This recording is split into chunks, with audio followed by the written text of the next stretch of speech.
আজকে ছিল আমার বান্ধবী কাম বৌদির বিয়ে, আর বিয়ের দিন সকাল মানেই কিন্তু আমাদের জলসইতে যাওয়া। না না, মা আমাদের সাথে যাচ্ছে না, তবে মা যাচ্ছে ছেলের বাড়ি। এই কদিনের ভিডিও দেখে আশা করি তোমরা জেনেই গেছো আমার ছোটবেলাকার বান্ধবীর সাথে কিন্তু আমার দাদার বিয়ে। সবাই মিলে তো মেয়ে পক্ষের হয়ে গেলে হবে না, তো বাবা আর মা যাচ্ছে ছেলের বাড়িতে, আর আমি, আমার বর আর আমার ভাই যাচ্ছি মেয়ের বাড়িতে। আর আজকে ভাবলাম এই সাদা শাড়িটার সাথে বাবার বাড়ি থেকে দেয়া অ্যানিভার্সারির এই হারটা পরে, আজকে ফার্স্ট টাইমে এই হারটা পরে আর কি কোথাও যাচ্ছি। আর এই যে বলতে বলতে কিন্তু আমরা চলেও এসেছি। আমাদের পৌঁছাতে পৌঁছাতে বেজে গিয়েছিল ওই দুপুর 12টা মতো, তো সেই জন্যই ভেবেছিলাম হয়তো ওরা জলসইতে বেরিয়ে পড়বে, কিন্তু গিয়ে দেখলাম না, তখনই কিন্তু বেড়াচ্ছিল। আজকে কিন্তু একদম ঠিক টাইমেই পৌঁছেছি। পৌঁছাতে পৌঁছাতে দুপুর 12টা বাজলো। শোনে, তোমরা আবার ভেবো না যে আমাদের বাড়ি থেকে আমার বান্ধবীর বাড়ি অনেকটা দূরত্ব। বাইকে এলে কিন্তু সময় লাগে মাত্র 5 মিনিট মতো, তাহলে তোমরাই বুঝে নাও কতটা দূরত্বে ওদের বাড়ি। আর এই যে জলসইতে বেরোতে বেরোতেই কিন্তু আমাদের নাচ শুরু হয়ে গেছে, আর আমাদের কোণে তো এইদিকে ফাটিয়ে নাচ করেছে। সত্যি বলতে নিজের বিয়েতে নাচ করার কিন্তু মজাই আলাদা। দাঁড়াও দাঁড়াও, আর একটা কথা তো তোমাদেরকে না বললেই না, আমাদের কোণে জলসইতে বেরিয়েছে বলে তোমরা আবার কেউ কমেন্ট করে বসো না যে কোণেকে কোনোদিন জলসইতে বেরোতে হয় নাকি, কারণ এই সেম কমেন্ট কিন্তু আমার বিয়ের জলসইতে যাওয়ার ভিডিওতে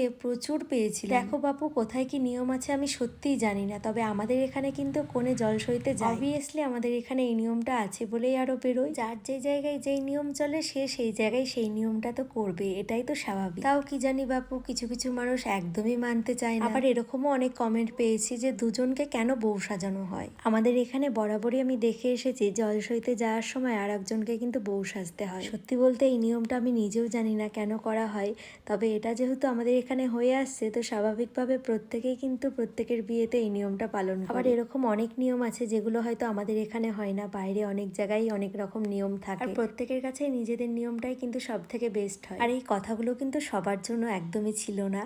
যারা এই নিয়মগুলোকে একদমই অযোগ্য বলে মনে করো তাদের জন্য এই কথাগুলো আরো। তো যাই হোক, এইদিকে দেখতেই পাচ্ছ জলসইতে গিয়ে কিন্তু আমরা প্রচুর মজা করেছি, সবাই মিলে এত নাচ করেছি। আর সেদিন কিন্তু প্রচন্ড রোদ ছিল, মনে হচ্ছিল যেন বৈশাখ মাসের রোদে বেরিয়েছি।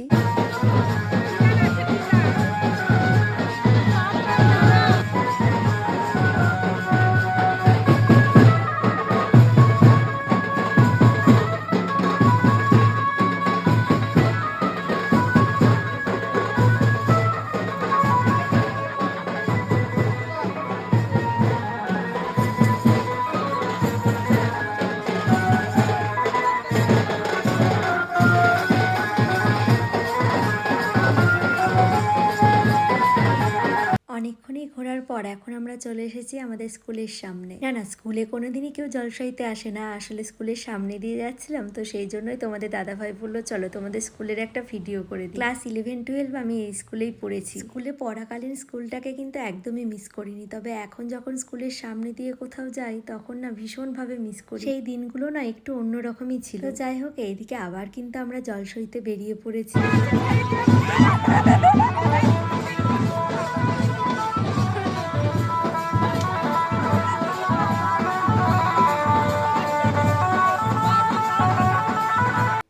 একটা কুড়িতে কিন্তু আমরা চলে এসেছি বাড়িতে, মানে এতক্ষণ রোদে ঘোরার পর না আর একটু এনার্জি নেই। তাও ওই যে মনে পড়লো ভিডিও করার কথা, তো সেই জন্য একটা ট্রানজ্যাকশন ভিডিও করে রাখলাম, তারপরে কিন্তু খেয়ে জলসইতে বেরিয়ে এতটাই হাঁপিয়ে গিয়েছিলাম, লাস্টে যেই মন্দিরটায় গিয়েছিল সেখানে না গিয়ে আমরা কিন্তু সোজা বাড়িতেই চলে এসেছি। তারপরে আমাদের খাওয়া দাওয়া কমপ্লিট হতে হতেই কিন্তু ওরাও সবাই চলে এসেছে, তারপরে কয়েকটা রিচুয়াল দেখেই কিন্তু আমরা বাড়ি চলে এসেছি। রাত্রে কিন্তু আবার যেতে হবে বিয়ে বাড়ি, তো সেই জন্যই আরো চলে এলাম। এখন রেস্ট নিয়ে আবার রাতে তোমাদের সাথে দেখা হচ্ছে। তো চলো, আজকে ব্লগটা এই পর্যন্ত। কেমন লাগলো জানিও সকলকে। টাটা।